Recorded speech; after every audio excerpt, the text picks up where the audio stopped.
kwa nini wanasheria wanafeli law school? Kwa nini wanaofaulu ni wachache? Na wewe ukiwa mmoja wao. Kwamba wanafeli. Kwa nini? Kwa sababu inapoenda pale sijawahi kusikia hata mwaka mmoja wametoka 50% wamefaulu. Okay. Kunaweza kuwa na sababu mbalimbali. Okay. Lakini sababu mojawapo ambayo kwa experience yangu mimi, law is very technical. Yani sheria ni somo ambalo linahitaji kutumia akili nyingi sana. Unadili na maisha ya mtu, yani kama ilivyo kwa madaktari. Sahihi.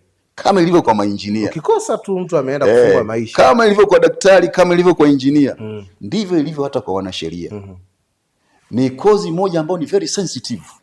We call it, tunaita noble profession. Zamani ni watu tu wenye IQ kubwa ndio ambao walikuwa wanaenda kusoma nini? Sheria. Kusoma sheria. Watu wenye IQ kubwa wanakwenda kusoma sheria. Waliofaulu vizuri sana ndio wanakwenda kusoma sheria. Sio tu kufaulu, lakini wana uwezo mkubwa. Uwezo mkubwa. Kwa nini? Kama nilivyosema, ni fani ambayo unadili na maisha ya watu. Ukikosea kitu kimoja tu unaenda kuathiri maisha ya mtu. Sasa na standard zake ziko juu kwa sababu ya umuhimu wa kile ambacho naenda kukitekeleza baada ya kuingia katika hii field. Okay. Inaweza ikawa hiyo ni sababu mojawapo inayopelekea wengi waweze kufeli. Wapo ambao wanafeli bahati mbaya, lakini wapo ambao wanafeli kwa sababu hawana uwezo. Uwezo unakuta kwamba huyu alikuwa sio kwenda kusoma sheria. Huyu alitakiwa kabisa akasome fani nyingine. Kalazimisha ameenda sheria. Unakuta kabisa kwamba na maisha yetu ya chuo yanakona kona. Yes. Sio mara umemsalimia lecture kafurahi, sio fanya nini umepata max. Kwa standard nafikiri pia standard ziko juu. Ziko juu za ufaulu katika nini hii fani ya sheria. Na zinatakiwa ziwe juu hivyo kwa sababu fani yenyewe jinsi ilivyo ni fani ambayo inadili na maisha ya watu moja kwa moja. Okay. Kwa unaona law school ni fair kabisa. Mimi naona iko sawa tu. Okay. Na bahati nzuri ni kwamba hata ukifeli bado unapewa nafasi ya kurudia.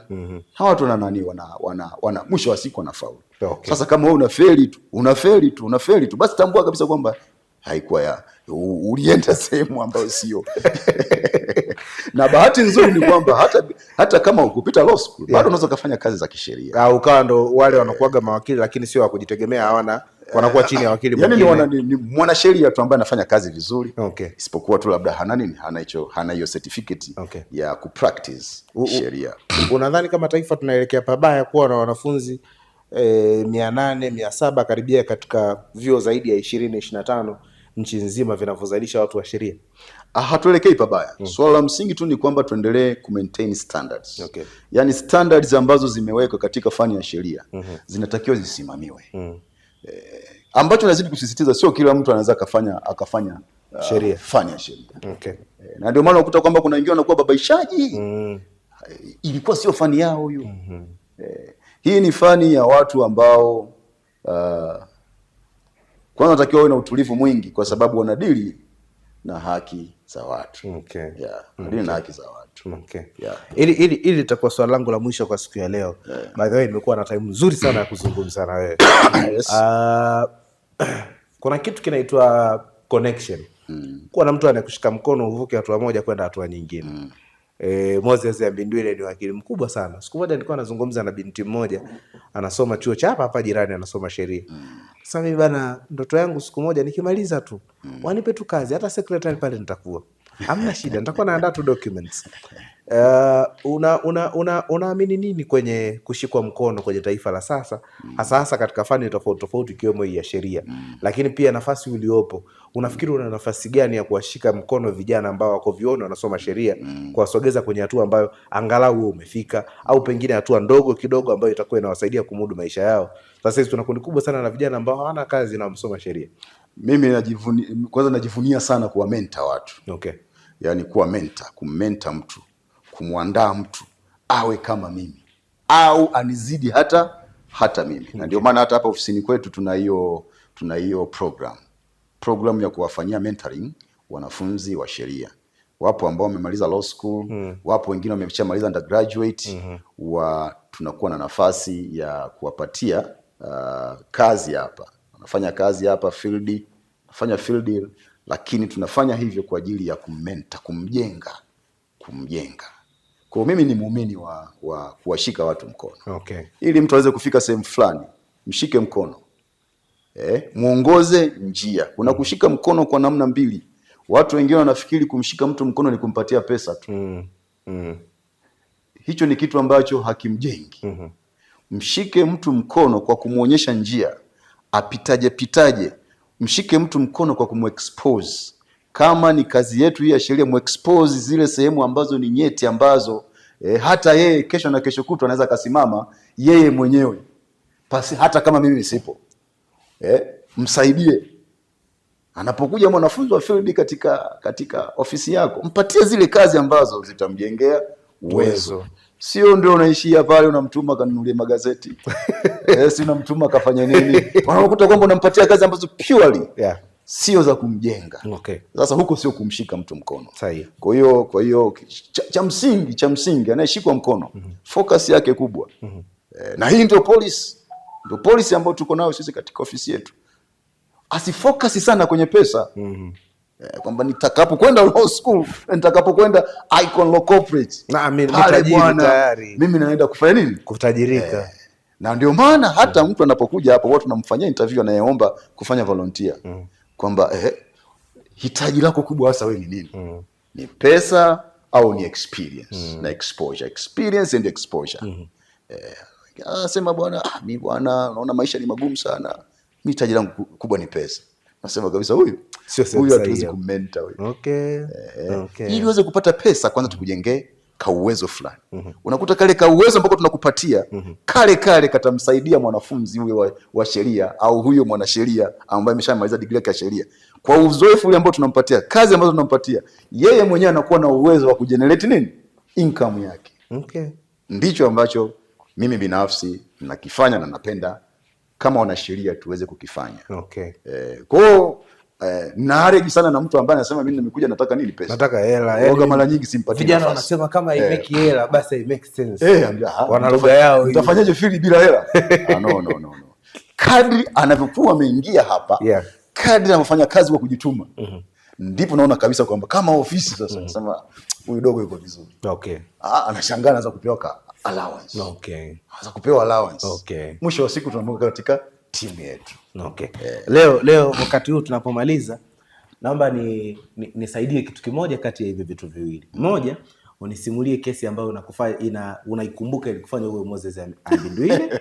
Hilo la kwanza. Ukishindwa hilo, uniambie kitu ambacho watu wachache sana wanakijua kuhusu wewe. Wachache sana wanakijua kuhusu wewe. Moja kati ya hivyo viwili, naomba unisaidie ambacho leo nitafunga nacho kipindi chako. Moja kati ya hivyo viwili. Nimefanya kesi nyingi sana. Okay. Kwamba ni kesi gani hasa ambayo ilinifanya mimi kuwa Moses Ambindwile? Kabisa, kama wakili. Next time nitakusimulia. Na kesi nyingi sana. Okay. Na kesi nyingi sana ambazo nimezifanya, lakini zingine nisingependa kufanya nini? Kuzisema waziwazi. Kuzideclare kwamba hii kesi ndio ilinifanya niwe Moses Ambindwile. Okay. Kwa sababu nina orodha ya kesi nyingi sana ambazo nimezifanya smartly. Okay. Yaani nimezifanya vizuri sana. Okay. Sio moja. Okay. Zipo za kutosha. Okay. Time is coming when I'll reveal to you. Okay. Nitakwambia muda ukifika. Kitu gani ambacho unajua una hakika watu wachache sana inawezekana wanakijua kuhusu wewe? Ambacho ananijua kuhusu mimi. Yaani mtu akikuona umepita, akifanya kazi na wewe anaweza asikijue kabisa mpaka wewe uamue kumwambia. Kuna watu ambao mpaka sasa hivi hawaamini kama mimi ni mwanasiasa. 100%. Mimi mmoja wao. Wewe ni mmoja wao. Kwa sababu haupendi kudanganya. Kuna watu ambao ni waongo. Na watu wanaamini kwamba wanasiasa ni waongo. 100%. Na watu wanaamini kwamba siasa ni mchezo mchafu. Lakini mimi siamini hivyo. Ungepanda jukwani usingesema yule mtu kwake ana choo, yule hafai kuwa mbunge? Hapana, nisingeweza. Anajisaidia vichakani. Siwezi. Kabisa. Siwezi kabisa. Haupendi kutumia madhaifu ya wapinzani wako ili kuwashinda? No. Usitumie udhaifu wa mpinzani wako.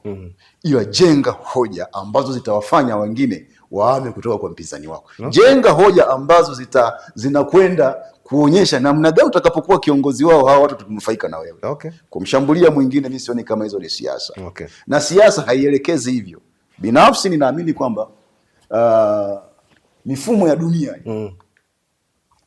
yote imejengwa katika misingi ya nini? Ya siasa. Yaani mifumo yote ya dunia imejengwa katika misingi ya nini? Ya siasa. Ya siasa. Na kwa maana hiyo, kama imejengwa katika misingi ya siasa, ukiona sehemu yoyote ile wanasema siasa ni mbaya, basi ni wale ambao wanaipractice. Wanaoipractice siasa ndio ambao tunaweza tukasema ni nini? Ni wabaya. Lakini mfumo wenyewe siasa kama siasa sio mbaya. Kwa hiyo wanasiasa ndio wabaya. Baadhi yao. Okay. Baadhi yao ni wabaya. Yaani wao ni sawa sawa. Tunapozungumza kuhusu siasa pia, kwanza lazima tuelewe kwamba mifumo yote ni product ya siasa. Hata hizi sheria tulizonazo ni zao la nini? La siasa. Okay. Kuna sheria unaweza kusema ile sheria imenyoka, lakini angalia wanaoitekeleza ile sheria. Unakuta kwamba ndio wao wanafanya nini? Wanaiharibu. Sheria iko nini? Imenyoka iko vizuri kabisa. Lakini watekelezaji wa sheria wanapindisha haki. Ndivyo ilivyo hata katika siasa. Okay. Kwa hiyo siasa ikipata watu ambao wana integrity, watu ambao wanajali maisha ya wengine, siasa kama siasa haina shida. Nasikia ulikuwa umepangiwa kuwa waziri wa katiba na sheria. Umesikia hiyo? Hapana. Ulipangiwa kuwa waziri wa katiba na sheria. Mimi ndo nasikia kutoka kwako. Watu wakasema nenda kagombee, ukija tu huko. Hapana. Utakuwa waziri wa katiba na sheria. Hizo ni rumors hizo. Unajiona mbali kwenye siasa? Unajiona mbali kwenye siasa pia? Definitely. 100%. 100%. Ukijipigia hesabu uko mbali. Najiona mbali sana. Basi ni kweli ulikuwa waziri wa katiba na sheria. By the way, I hope wakili, mimi na wewe tumezungumza kwa muda mrefu na tamani pia tupate nafasi ya kuzungumza wakati mwingine, lakini it was very nice na ilikuwa wakati mzuri sana kuzungumza na wewe. Karibu sana. Anaitwa wakili Moses Amindwire. Nimepata nafasi ya kukaa naye leo na kuzungumza naye. I hope na wewe pia ambaye ulikuwa unatazama na unasikiliza pia na kujifunza, kuna kitu utakuwa umekiona katika namna ya tofauti. Unachotaka ukifanya ni kuhakikisha unaendelea kuwa karibu nasi, kwa sababu huu ni mfululizo wa kuendelea kuletea watu ambao unawaona kwa mbali, unatamani kujifunza vitu kuwahusu, lakini pia unatamani kujifunza njia ambazo wamepita, pengine zitakusaidia na wewe kujifunza. Mimi nimejifunza. Sijui kuhusu wewe kama umejifunza, lakini mpaka wakati mwingine tena tutakapokuwa na somo lingine la siku. Hichi ni kitabu cha kumbukumbu. Mimi naitwa Emmanuel Goodluck. 88.5 Shamba FM.